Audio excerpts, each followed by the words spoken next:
Hey, everybody, welcome back. Mark from Rams Up here, and I have Scott Richmond back to talk about a couple of things. What's going on, Scott? Doing great, Mark. Good morning. Great Saturday morning.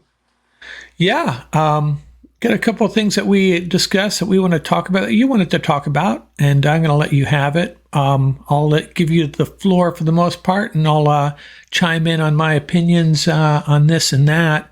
The two things that we're going to talk about, if we have enough time here, the first thing is hey, I know it's way too early to be talking about the 2025 draft, but it's just too much fun. We're not going to do a mock draft, but we are going to talk about some prospects that the Rams might be eyeballing in the early rounds there.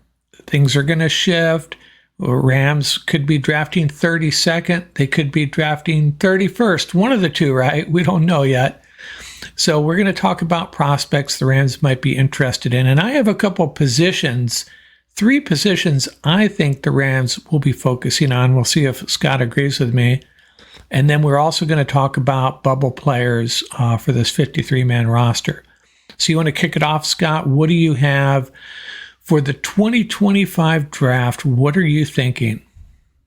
Oh, I think offensive tackle is something I think is going to become a bigger need.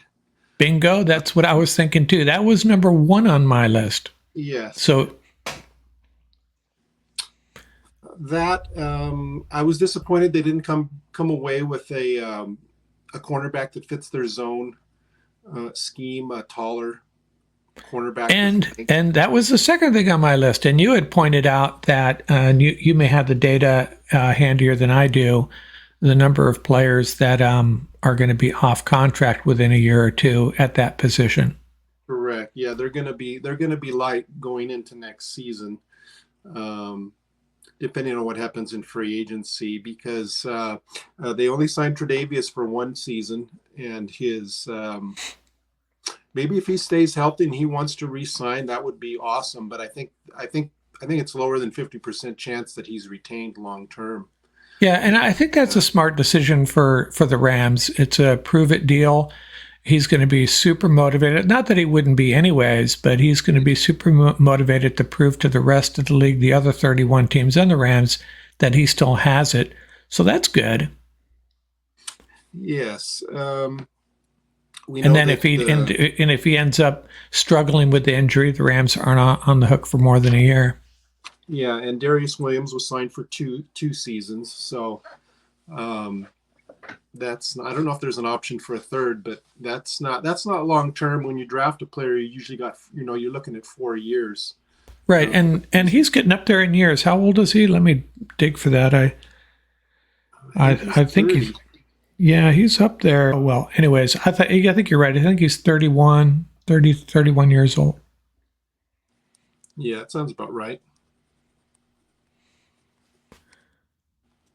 And then Darion Kendrick and Kobe Durant are still on their rookie contracts. Not that we would necessarily consider them long-term answers, regardless. Correct. And what were those the two positions you're going to talk about, or did you have a third? Linebacker and possibly tight end. Okay. Possibly, well, maybe even receiver. I was going to give a couple of mentions of a couple players. So, Yeah, receiver um, was a position I thought they might lean yeah, towards. It's a little bit unknown, Tutu Atwell. I think he'll be done after this year. Cooper Kupp getting up there in years and struggling with injuries. Puka, mhm, he's on the second year of his rookie contract. But after that, Jordan Whittington, we don't know what we have. Demarcus mhm. Robinson, Tyler Robinson, they're Tyler Johnson. They're not number one receivers, right? Okay, so kick it off. What are the players you're interested in? Well, I think if they go left tackle, a player that's going to be able to start, you're going to have to draft pretty high. And if they have a season as good as they did in 23, they're probably going to be picking later in the first round again. 30 seconds, Scott. 30 30 second. second. Nice reminder. Uh, if so, the best left tackle in the class is going to be guy named Will Campbell out of LSU. I think he's the highest rated left tackle right now. After that, there would be a guy from Ohio State, Josh Simmons, and a left tackle, Josh Connerly from Oregon. Those would probably be the two that I would be looking at. Late first round, possibly in a trade So down. the LSU guy will probably be out of reach. Yeah, he looks like he'd probably be in the top 10. As long assuming things go as planned, and we that's what we're expecting. Now, doesn't LSU? I was starting to dig.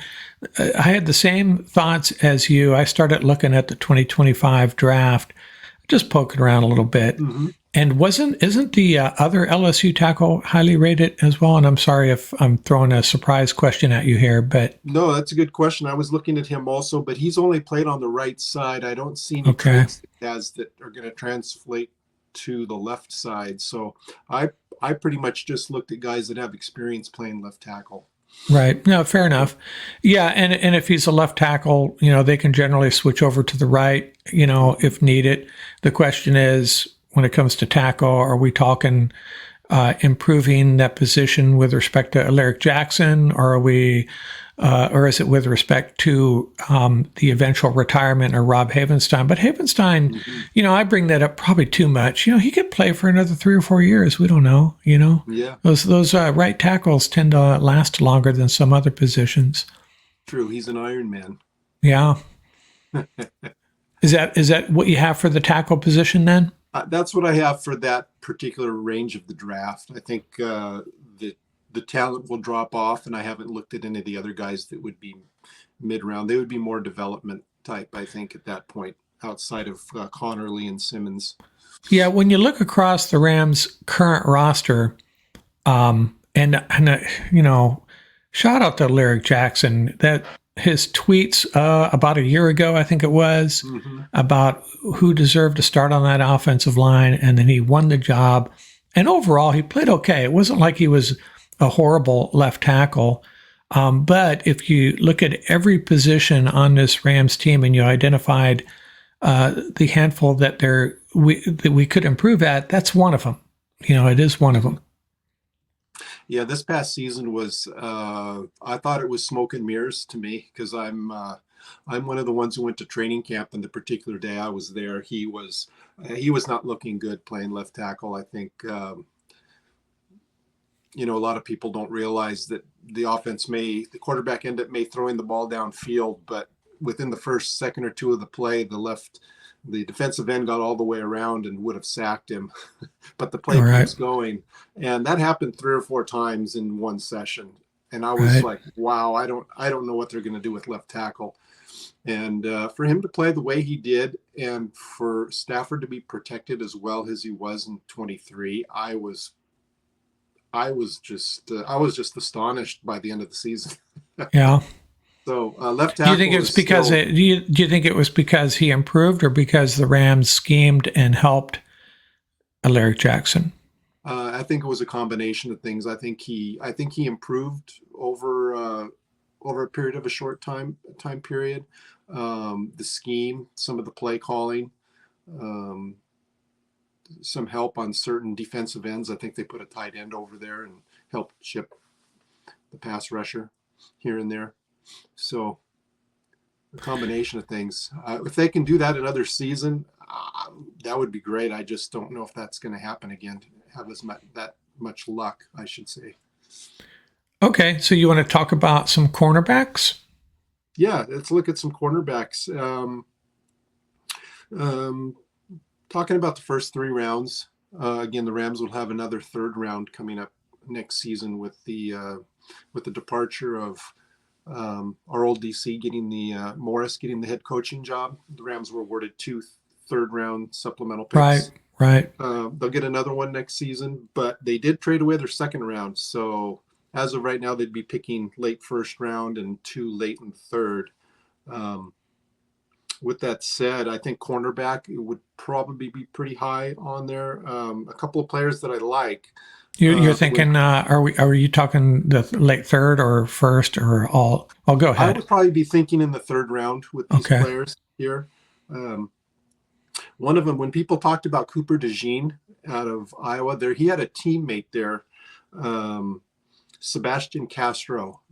Sebastian was pretty interesting. If you looked at the grading of players on PFF.com, Sebastian was actually rated higher Hmm. than Cooper DeJean. He had a 91 rating. He was like the third highest rated cornerback in all of the nation last year. He's 5'11", 205. He has a sturdy build. Um, Only allowed a quarterback rating, when targeted, quarterback rating of 50, which was, I think Cooper had, I think, a 45 rating, which is also Yeah. excellent. That's a kind of Uh, a stout build for a cornerback, right? yeah, 5'11", 5'11", 205. Yeah. 205. Great in coverage. He's great in run support. He's also good in blitzing. That's what kind of all three of those kind of added up to give him that high grade. But he'll be coming out next season. He would be. They played a lot of zone at Iowa. I think he would be a perfect fit. Um, Moving on from him, there's also a player from Kansas, Jacoby Bryant. Kobe Bryant for short, I guess. Oh, yeah. I Kobe. don't know. Uh, Kobe Turner, Kobe Durant, Kobe. Oh, Yeah. Bryant also, he has a quarterback rating of 75, kind of average, not as good as the others I mentioned, but he has great length. He's 6 foot, 175. He's a little bit light, but he's one of the highest rated run defenders in the class. Great in zone coverage, great in man coverage. He would be in that third round range. A couple of others that might slip into the fourth would be Gentry Williams out of Oklahoma. Great size at 6 foot, 185, and he has great speed. He runs a 4.3 40. That would be something wow. the cornerback room doesn't have. And he also allowed a quarterback rating of just 62 last year, so that's, compared to the others, pretty good. Last one would be Jordan Hancock out of Ohio State. He also has the size 6'1", 185, decent speed, quarterback rating of 65. Those two would also probably would thrive in a zone system. I think any one of those four would be a definite improvement to the cornerback room. Okay. Did you want to talk about any of the other position groups? You mentioned a few in passing more than necessarily Yeah. heavy focus on them. I think if we talk about middle linebacker with Ernest Jones going into his last, he's going to be going into a contract year. Is that what we call it? Right. Last year of his contract, and the Rams haven't extended him yet. I think next season, my gut is I think they're going to invest again in a middle linebacker in the earlier to middle rounds. Whether he's retained or not, even though they re-signed Troy Reeder and Christian Rosaboom for this year, I still think that's going to be a position of need. A couple of players that I like in there would be DeJean's and Castro's teammate from Iowa would be Jay Higgins. He plays inside linebacker. He's 6'2", 230. His range is average. He runs a 4.7 40, but when you look at some of his grades at a PFF, he's like the highest rated linebacker, inside backer in coverage and pass coverage, which I covet. If you've got somebody, Ernest Jones, who specializes in defending the run, I think the player next to him has got to be the opposite. He's got to have better wheels and be able to cover those tight ends and running So back. if they were unable, I dread the thought, but if they are unable to retain Ernest Jones, would Higgins be a guy that could fill that role? Or would they potentially they would never draft a linebacker in the middle linebacker in the first round. I don't think an inside linebacker, but the third round would be their only option, right? Unless they trade up or something. Yeah. So, Or the fourth round. I think they've got a fourth round pick, I think, next season. Yeah. I have it here somewhere. They are down on picks a little bit. Mm-hmm. I'll pull it up here while we're talking. I guess they better retain Ernest Jones. They find a way to keep him. And I don't know if you could tell my frustration on a recent roundtable about um, getting Stafford some guaranteed money. Maybe it's not going to cost the Rams anything necessarily. The Hmm. net payout is the same, but I just think it's got to kind of piss off Ernest Jones that they're even talking about that. Hmm. It's got to be upsetting him. If I'm a little distracted here, it's because I'm pulling up my spreadsheet on Yeah. the draft picks here. 2025 draft picks. They do not have their second. Trade it to the Panthers. They Hmm. have the first and the 2/3, like you talked about. They have the fourth. They do not have their fifth. They lost that in that swap with the Hmm. Steelers. Right. And then they have 3/6, their own, the swap pick with the Steelers, and the Falcons' sixth for the Van Jefferson trade. Hmm. And they do not have a seventh. I think that was a swap as well, sixth and Yep. seventh round with the Falcons. So, in summary, a first, 2/3, a fourth, and 3/6. A net of seven. Same net, but kind of bottom heavy. Yeah. Like usual. Yeah, right. And there's a lot will happen. A lot will happen between now and then. And they do have they got two picks in the sixth round of the 2026 draft. So that's something to be Hmm. excited about Yeah. with the Ben Skowronek trade. Yeah. I think on one of the other Rams groups, there's always a joke running that Les Snead and his sixth round picks, don't mess with him. He Yeah, loves right. his sixth round picks. Yeah, I really thought they were going to move up into the fourth round, package some of those. We talked about that, Yeah. but that's one thing I got wrong. Um, so, Higgins? Is that the linebacker you want to talk about, or is there another? The other one would be a player named Jason Henderson. He's from Old Dominion, highly rated, 6 foot 230. He's built more like a defensive back, but plays like a linebacker. About the same speed. He's about a 4.7 40 type guy. Decent in coverage. Probably be better against the run than Higgins. And to answer your question, if for some reason Jones wasn't retained, I'm not sure a player like Higgins would be. I don't think he would be a fill, like a replacement. He would still be kind of more a guy you'd play on the weak side, You let know? him run and flow to the ball and play in coverage. Yeah, there's also, we also got to look at free agents in that regard. Yeah. Um, Mm, they'll have a little bit. I think their cap situation will be pretty decent next year. yeah. So there's always that. Yeah. One other notable for the first round, if they were in position, there's a defensive tackle out of Michigan, Kenneth Grant.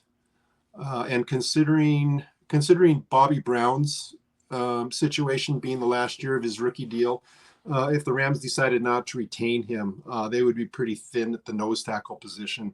Grant's got great size for the position. He's 6'3", 340, a great run stuffing tackle, and also is pretty adept at pushing the pocket on passing downs, collapsing the pocket.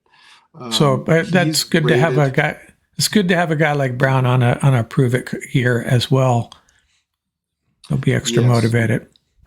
and Grant, right now he's graded to be a late first round player, Okay. so that would be a good player. And then finishing up, there's two offensive players that I think would be, I think, awesome, they would look great in horns, and that would be the wide receiver from Colorado State. He's already a Ram. He would keep the tradition. Torrey Horton. Horton's 6'2", 190. He has that size and build to fit the Rams offense when they're utilizing the three wide receivers. He has a second round grade right now. Um, how the Rams would, if he has an improved season, if his last season at Colorado State is great, I mean, he could possibly emerge as a first round talent possibly, but I think he's the wide receiver right now of any that I think he's the type that fits the mold of a Ram receiver. Great hands, great route running. He's a great blocker. Um, he would that would be my number one option at wide receiver at this point within the first 3 rounds. Okay. Last would be the tight end position.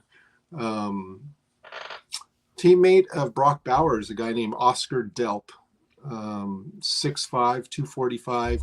He did more of the dirty work in the Georgia offense. When Bowers was split out wide, catching passes, Delp was the one that was more in line, providing more of the pass protection, run blocking, etc. He's very athletic. He runs a 4.5 40, so he would bring an element of speed that the Rams tight end room doesn't have at this point. Yeah, the thing about the tight end position with the Rams, it's probably one of the more convoluted situations. We have the second-year guy coming back, Davis Allen, who looks solid, really good at elevating for the catch, getting those high tosses and bringing them down. We saw it a couple of times. Colby Parkinson, man, he really excites me. I know a lot of fans are questioning the money we paid him. Mm-hmm. But if nothing else, he is going to be a stud in the running game, guaranteed, right? Mm-hmm. Yes. And that may have been more of a reason to sign him than anything. And if he can add something to the passing game, so be it. And then Hunter Long, man, I'll never forget the frustration on his face when he got hurt, because it was his opportunity to finally get on the field and make some noise, and he gets hurt. And so I'm kind of pulling for him. We don't know what we have there at all. The Rams must have obviously saw something. And then there's Tyler Higbee, who is a seasoned veteran, a warrior, coming back from a pretty serious injury. Mm-hmm. If he comes back, how long is it going to take? How many more years can he play, at the NFL level? So what do you do there? It's a little bit of a mess. So I can, some were surprised we didn't draft a tight end this year. Next year makes perfect sense. Yes. So maybe we'll continue that conversation into the players on the bubble segment. Yeah, right. Did you talk about your tight end? No, I cut you off there. Who's the tight end do you like? No, that's fine. Delp didn't have. Oh, Delp. I'm sorry. He didn't have quite as many opportunities in the passing game, with Bowers being the primary receiver and Bowers being split out all over the field. So Delp did have some receptions. He's very good after the catch. He's got great speed for getting upfield, and I just like him overall, being a good blocker and being athletic. So he will be their number one tight end this year, I assume. So he'll have some chances to shine, and they have a pretty good quarterback there, if I'm not mistaken. Yeah. So it's Georgia, so he'll get his chances. So that's good. The one thing about, before we move on to the bubble, was that all you had for the draft picks next year? I think so. Yes. Yeah. The one thing that really makes it a struggle to guess what the Rams might be doing or what they might do is, I was having this conversation with my visitors in the house today, not that they cared, but I can't stop talking about the Rams, is that, they care about game film. They care about practices at things like the Senior Bowl, where they're going against top-notch competition. And they care about interviews and the person. They don't care so much about combine stuff. But foremost, I think the final box they got to check, and some of it comes from the interviews, is quality people that care about football, that are going to work their butts off, that are great teammates, that don't care. The we not me thing, they have it posted all over their facility, and they're very, very serious about it. And that's one thing I love about the Rams. They have a lot of class individuals. They're very easy to root for. The Rams, if you're rooting for an opponent of the Rams, you still have to really appreciate and like guys like Puka Nakua, Ernest Jones, Cooper Kupp, just go down the line, Kobe Turner, just quality individuals. And that's what me and you sitting here, it's really hard for us to assess. We can read a little bit, but it takes a lot of reading, a lot of digging to find out, where these guys that you're talking about are character-wise. And maybe you've already done that, but that's the one thing, if they have a blemish or two or questions about, how they are in the locker room and how they are with their teammates, almost become undraftable by the Rams. Mm-hmm. But yeah, that's true. That's after watching one of the recent videos of Jordan Rodriguez by one of the guys at ESPN, just watched yesterday. It was so eye-opening as to the process, of how they review these players and scout them through the process. So what we see the player playing on tape, that's only like maybe 30% of the equation. So what we see and who we think is a good player, it's like it pales compared to all the requirements that they're trying to meet with the player, the personal meetings and so forth. Yeah, they fit in the community, how they do in school, how they relate to other people. Yeah, not I don't know how that, if that the emphasis on that diminishes as they get into the 6th and 7th round. Maybe there's a guy there that, man, his game film is incredible. Has really good numbers at the combine, but there's this and there's that. But hey, he's that talented. Let's take a shot at him. Maybe that's probably happens, but for the most part, every player the Rams drafted there's a couple that I haven't really, I haven't looked into Joshua Carty, but he's a kicker from Stanford. How much homework do we have to do on him? But all these guys are just stellar individuals, and it's really kind of cool, actually. Yeah, to recap that, two things that were really interesting about that interview was that when the Rams look at, if they're looking at the actual skills on the football field, they're really not looking at testing numbers because they're more concerned with football speed. How fast can they run while doing football things? And one thing they brought up was the gauntlet at the combine. It's like, well, Puka Nakua ended up being a great receiver because he was one of the fastest running that drill. They do care about the gauntlet.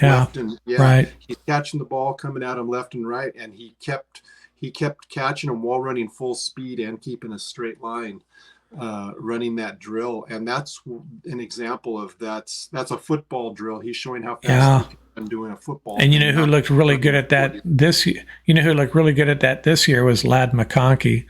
Yes. So I think Cameron Kinchins had I think they think the same of him. I don't think his combine numbers are that great, but he just has the ability to decipher and get jumps on plays that make up for maybe that lack of straight line speed. Exactly. They call it GPS speed. That's when they can measure the speed of the football player on the football field in a game. And they're more concerned with that than they are the player running an actual 40-yard dash. So to conclude on that thought from that one interview was that the Rams like to get their interviews in the early stages of the process. They like to send somebody out and sit down with a player in an environment that's comfortable to them and talk to them about football and life and so forth, because they don't like to interview players at the combine because they've been so, as it gets close to the combine, they've just been trained by their agents to use predetermined canned answers to everything. Right. Doesn't mean anything. It doesn't mean anything to the Rams. They don't get anything out of it. That's one of the reasons they don't go to the combine anymore.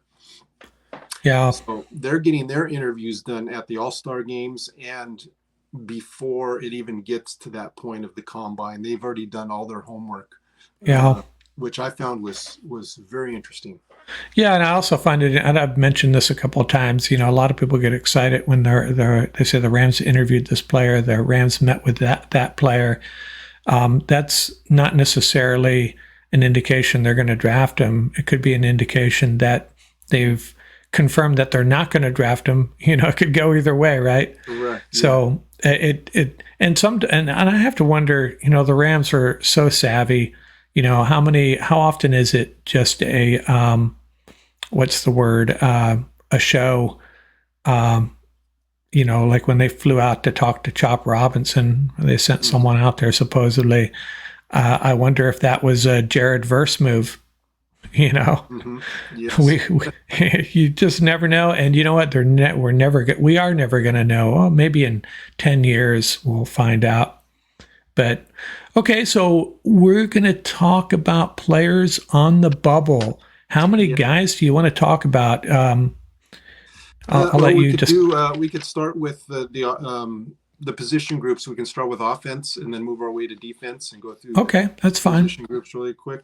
Offense, starting with running backs.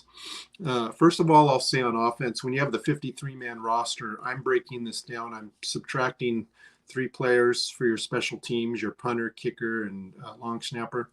That leaves 50 players divided by 2. That would leave you 25 players on offense, 25 players on defense. That's kind of how I'm running this. So my 25 on offense, I'm going 4 running backs, 5 wide receivers, 3 tight ends, 10 offensive linemen, and 3 quarterbacks. Fair enough. 53 man. So with that said, 4 running backs with a heavy running attack. We know that Kyron Williams would be number 1. Blake Corum, newly signed Boston Scott, I think would be number 3 because of his. I think in my opinion, I think he's going to be the return guy. Right. Yeah. As I did my little player focus on him, that will air by the time this does, and he's a pretty good kick and punt returner. Yeah, and that leaves either Ronnie Rivers or Zach Evans. I'm not too sure. Rivers and Evans would be the ones on the bubble. I'm going to have to wait to see till training camp. My gut feeling is if Zach Evans gets a lot of carries in the second half of these preseason games, I think they still like him, and he'll probably be the practice squad guy. That's my opinion on that one. And Rivers would make the roster. And roster, if Rivers makes the roster, he would be RB4. So you're basically they're both on the bubble to be determined who makes it. Yeah, the reason I lean towards Rivers in that argument at this point, because when he's had his chances, he performed. He really did. I thought Zach Evans, we just don't know. Like I tell people talking about Zach Evans, I know him as much about Zach Evans right now as I did about Kyron Williams at the end of the 2022 season.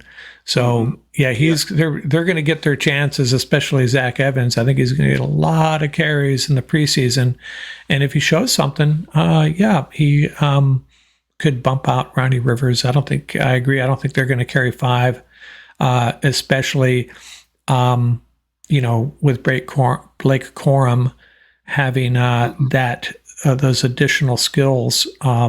He'll probably make it for sure, I think. Yeah. Moving on to wide receiver. I think because of the run first offense, I think they're only going to keep 5 instead of 6 receivers. And if Boston Scott is the return guy, they don't need to keep a 6th receiver for the return game. So with that said, we would be looking at Cooper Kupp, Puka Nacua, Robinson, Tutu Atwell, and the newly drafted Whittington as wide receiver 5. That would leave Xavier Smith, Tyler Johnson on the bubble, along with the 3 undrafted guys, J.J. Lapp, Drake Stoops, and Sam Wiglusz. It's interesting that they re-signed Xavier Smith here in the offseason, so there's got to be a lot of love there. The first 5, I think, are probably a black and white thing, though. I could see a situation where between Drake Stoops, Tyler Johnson, Xavier Smith, there's great competition going into camp and preseason, and they determine that they find another team that could take Tutu Atwell off their hands for them. Yeah, We've all been, some people hoping, other people predicting that Tutu would get traded. We'll have to see. Yeah, and I didn't know this, but Stoops is Bob Stoops' son. I just found that out a Yes, few days ago. Yeah. correct. Um, okay, yeah, that makes sense. I like your bubble guys so far. I won't comment entirely on the offense until you're through the rest of this here, and then I'll have a Yeah. couple of comments. Yeah, and then we'll cover the tight ends really quick. Even though we just talked about him, I would see going into the season that Parkinson would probably be tight end one, Davis Allen number two, and correct me if I'm wrong, but Hunter Long will be healthy by training camp. There's some discussions back and forth on the YouTube channel about that. Remains to be seen. I think he will be. I don't think he is right now. If you see him out there on the field running in non-contacts with the ones, it's a good sign, a Yes, very good sign. But I don't think it's a done deal. But I think where you're headed with this, I think he would be the third tight end at this point. I see. So let's say if he wasn't healthy and would start the season on the pup list, the same as Tyler Higbee. I really like Miller Forrestall, who came out of Alabama a couple of seasons ago. He's been on the practice squad. I could see him going into training camp possibly as tight end number three. Um, and then when Tyler Higbee comes back, then he could possibly be put back on the practice squad. The other guy, Nikola Kalenic, I don't see him.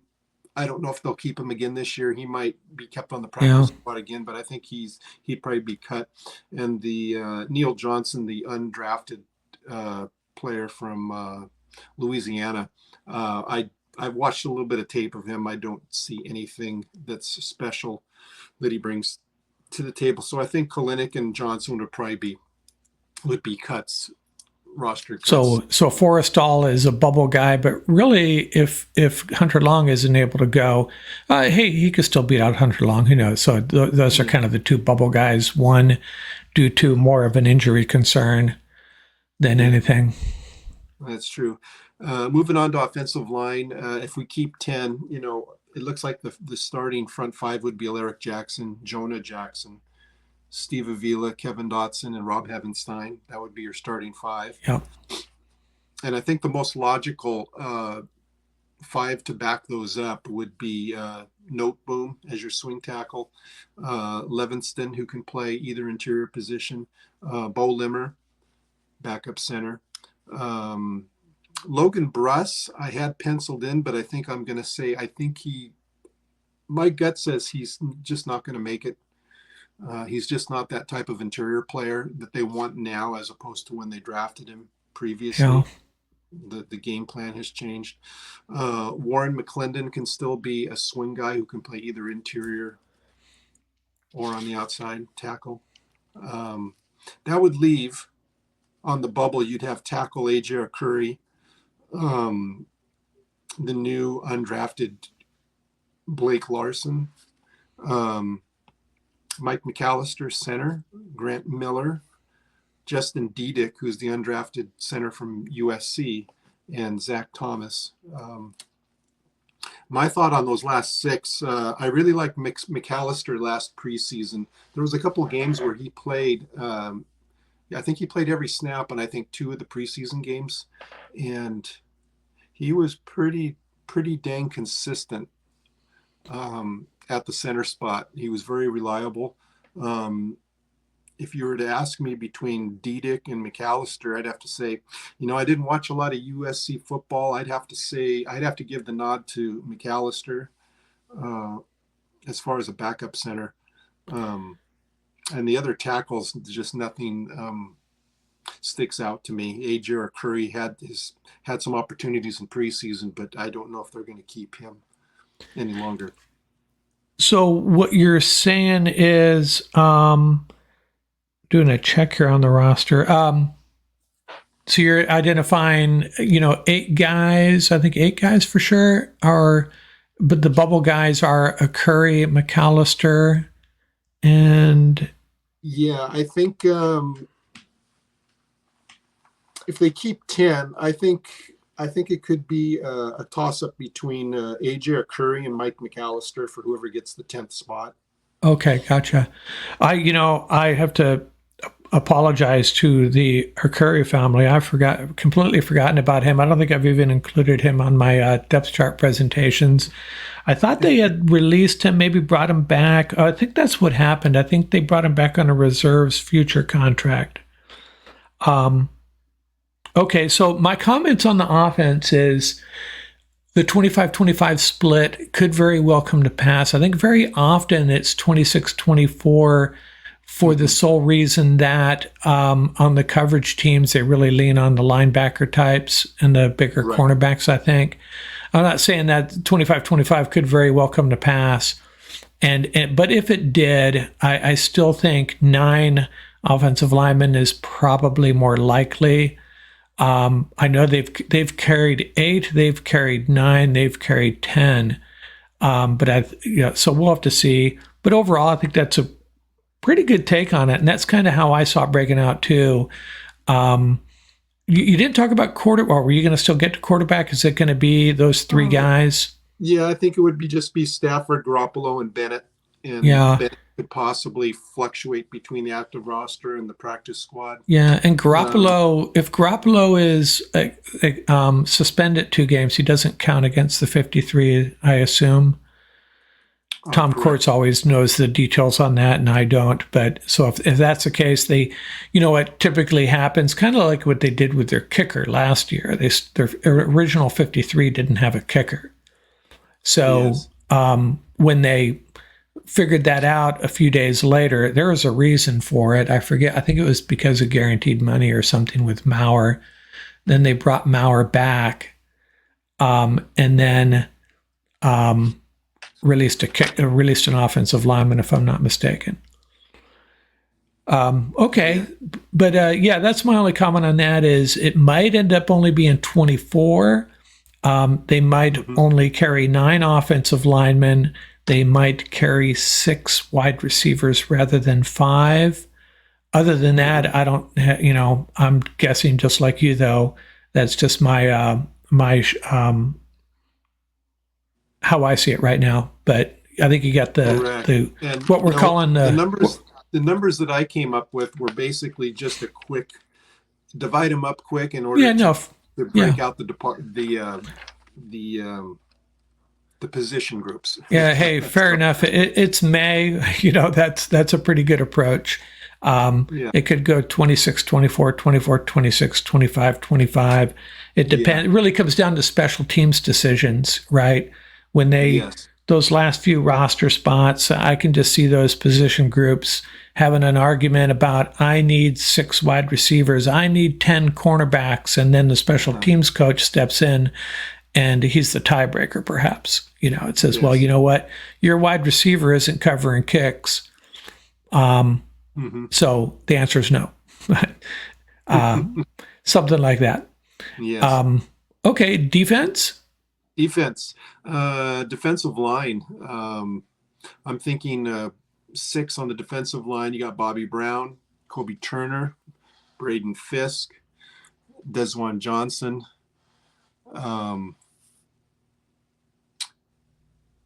Tyler Davis for sure.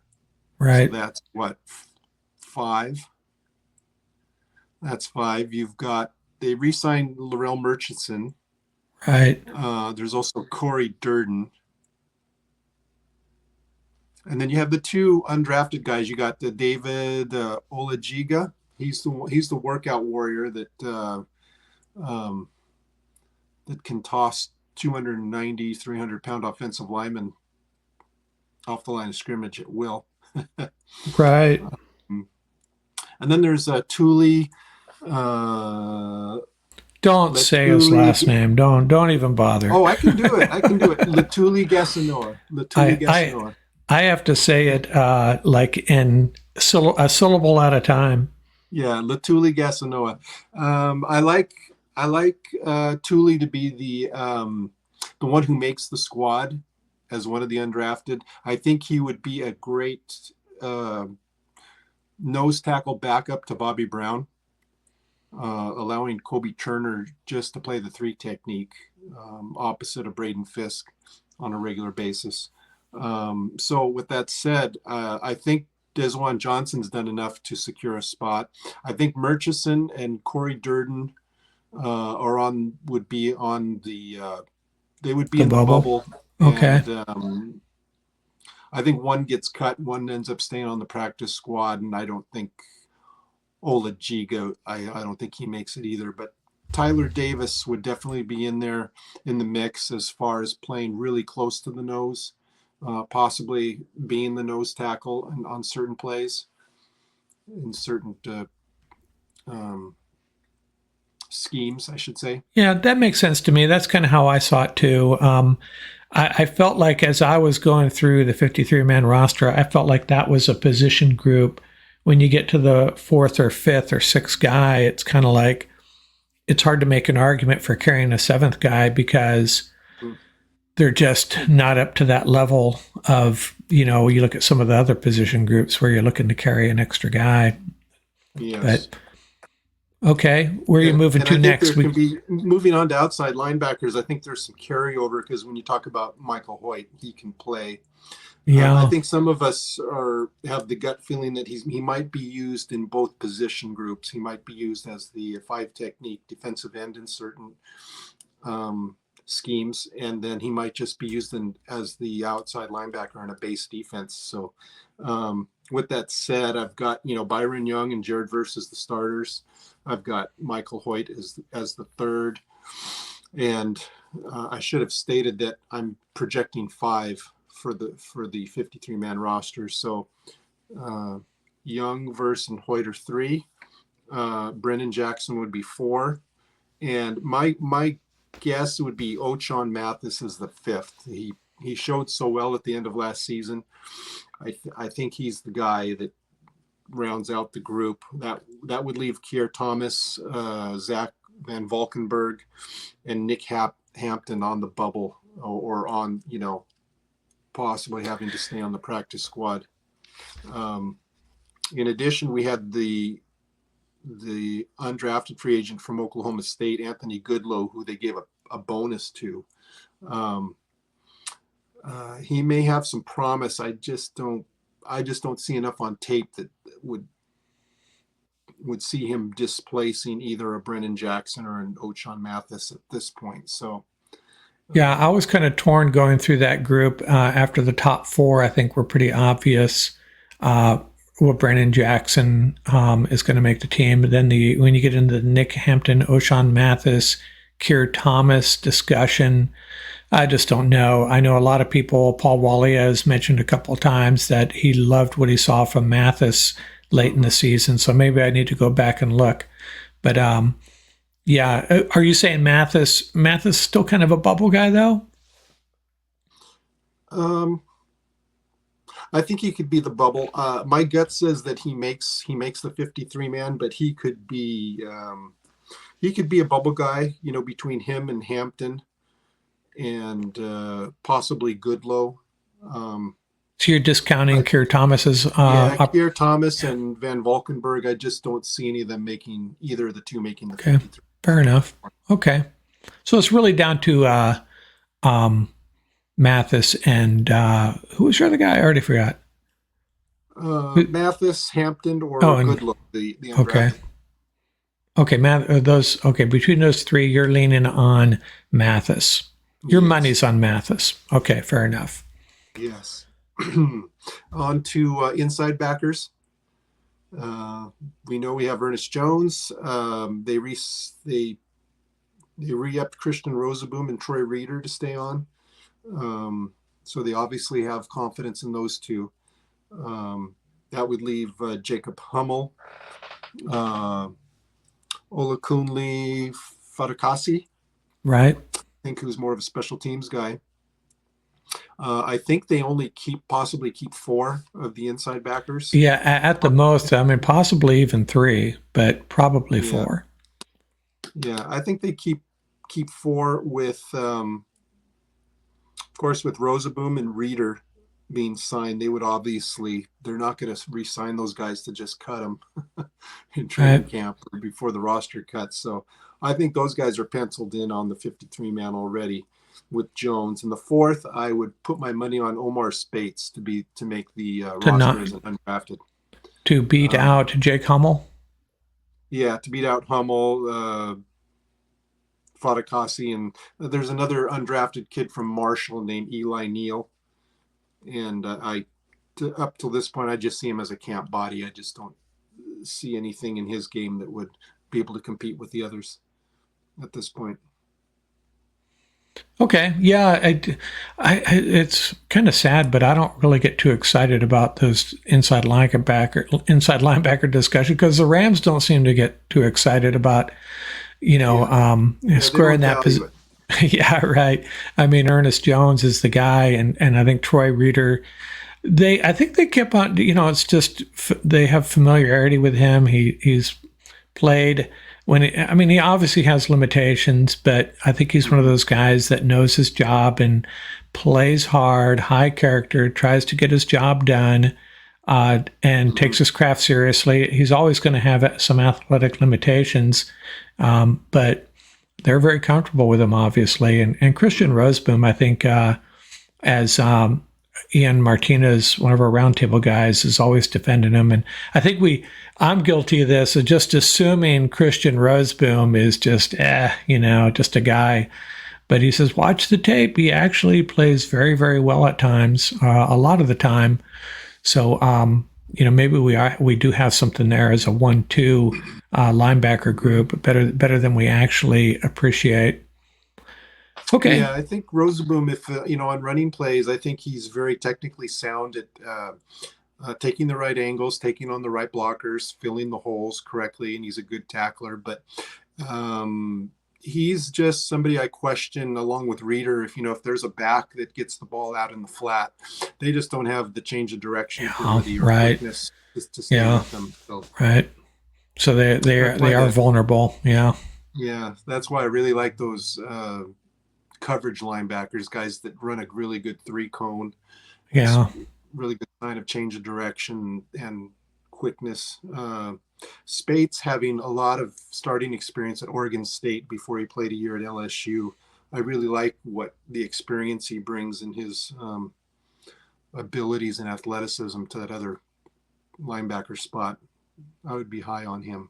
Yeah. Cool. All right. On to the cornerback group. Quarterbacks group, I'm projecting a total of 5. With the signings of Darius Williams and Tre'Davious White would be 1 and 2. Kobe Durant, I'd have to say, would probably be cornerback 3. And this is where it kind of gets interesting. You have Sean Jolly and Darian Kendrick, who are 2 that I'm not that excited about. That would move us on to a couple of the you got Trey Tomlinson, who's very short. And then you got And Cam he had a very McCutcheon, who's difficult very. time getting I'm sorry. Go ahead. long and thin. Right. Yeah, Cam McCutcheon is long and thin. Maybe he sticks. Trey Tomlinson, he's, for as little as he played, had a lot of penalties last year. So I don't know. He's kind of a big question mark at this point, where they plan to play him, how much playing time he gets in training camp, and in what schemes. With that said, with the investment they have in Tomlinson, as high of a draft pick as he was, I think I would have to pencil him in as one of the 5, and that would leave on the bubble one of the undrafted guys who I really like is the kid from SMU, Charles Woods. I like him over Josh Wallace from Michigan and Cam Lampkin from Washington State. Lampkin and Wallace, they just seem to have that pedestrian speed like Kendrick. They run closer to a 4.7 40. Yeah. They can probably play decently in zone coverage, but if you have quarters coverage, that cornerback is responsible from the line of scrimmage all the way to the end zone. And if you're running a go route and you don't have safety help, those guys you just Yeah. can't lean on them to cover. Yeah, we that saw much. him. But, We saw him have some bad moments in that regard. Kendrick, yeah, I mean. uh, correct. With that said, I would like to see Charles Woods be one of the five. That could possibly force Kendrick or Jolly back to the practice squad, and either keeping Wallace or Lampkin on the practice squad also. McCutcheon, I just don't know. Yeah, right. Yeah, I threw McCutcheon's name out there just because they've kept him around, but yeah, he's probably a practice squad guy. Now, when you get to the safety group, I'm interested to hear. Now, it gets a little. When you said it gets a little dicey, I thought you were talking about the cornerbacks. I thought you were going to mention Quentin Lake and his role in this defense. I have to deduce you're including him in the safety group, which is fine because that's really what he is with a big however. Yes. So go ahead. How you feel about the safeties?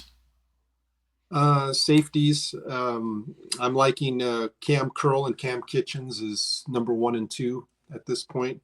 Quentin Lake I'd have to say he'll stay as a the star. Think of the word you use. The star position when you go when you change your personnel groupings and you go to more of a nickel back or a dime back group. He's going to be the one that plays the slot. In base defense, that could be 60% of the time that they do that. So that's 3. I'm projecting 5 players total. With that said, I just don't have a great feel for Rush Yeast. I didn't really like how he was utilized. I think he's used as what some others would call in the round table a dime linebacker.